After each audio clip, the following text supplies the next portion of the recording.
Bwelukya omuwendo gwa bannayuganda abakwatiddwa obulwadde bwa ssennyiga corona gweyongera era mu kiseera kino okusinziira ku mawulire agakedde okusaasaana mu ggwanga omuwendo gwa bannayuganda abakwatiddwa obulwadde buno gulinnya okutuuka ku bantu 23 ekirwadde bekiyodde.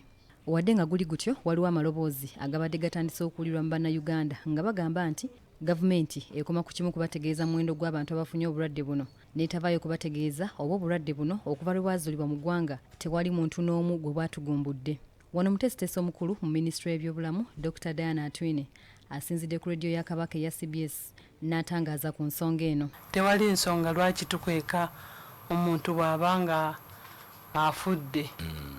So tetusobola kudeclaringa omuntu nga tewali afudde ne tugamba nti abantu bafudde. Uganda yensi ndooza mu Africa esingayo okuba transparent.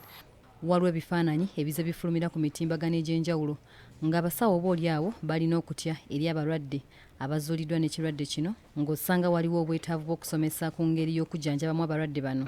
Era Diana Atwine aliko obubaka bw'abawadde n'abantu bonna okutwaliza awamu. Eyo natural response.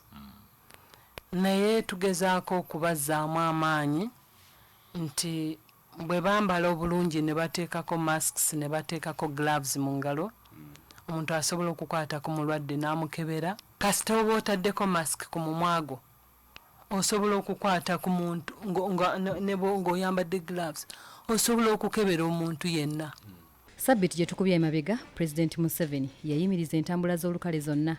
Kyokka waliwo okutya mu bannayuganda ku bantu abalina endwadde ez'enjawulo nga bano beetaaga okufuna obujjanjabi ate ng'ebyentambula bikalubye mu kiseera kino. Okwawukanako ne Pulezidenti Dr. Diana Atwine agamba nti ebimu ku ntambula zino byetaaga okuddamu okutunuulirwa okusobola okwewala obulwadde obulala mu ggwanga naddala bafuna eddagala eriweweeza akawuka ka mukenenya oluvannyuma lw'ebbanga eggere. Twakanyizza n'ab'entambula nti wabeerewo exceptions.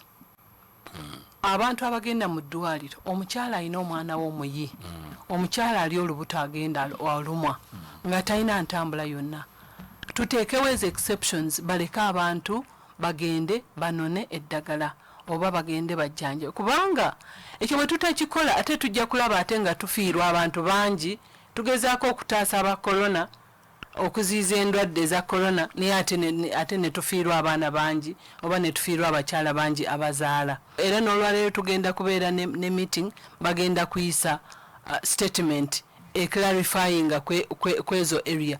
Okuva ekirwadde kino bwe kyazingako amawanga okusinziira ku Dr. Atwine abasajja ku kirwadde kino be basinga okukosebwa wabula tebannazuula kiri mabega wa kino. Era wano wasinzidde n'ayongera okusaba bannayuganda okugoberera ebiragiro n'okwewala okwekwatakwata mu maaso.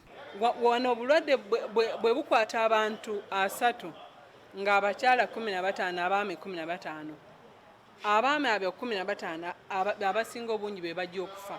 Tetunnaba kumanya science eyo actually nabadde ngamba some scientists nti tulina okukola research naffe tumanye lwaki abaami be balimu prone ku bulwadde buno obwa corona. Onakomekereza ng'asaba abantu okumanya nti obulwadde buno bukambwe nnyo kyokka nga n'abakozi mu bifo ebimu nga saaluuni basabiddwa okufaayo ennyo eri abantu be bakolako. Flavian Nkuze, BBS Telefayina, Gambuzi.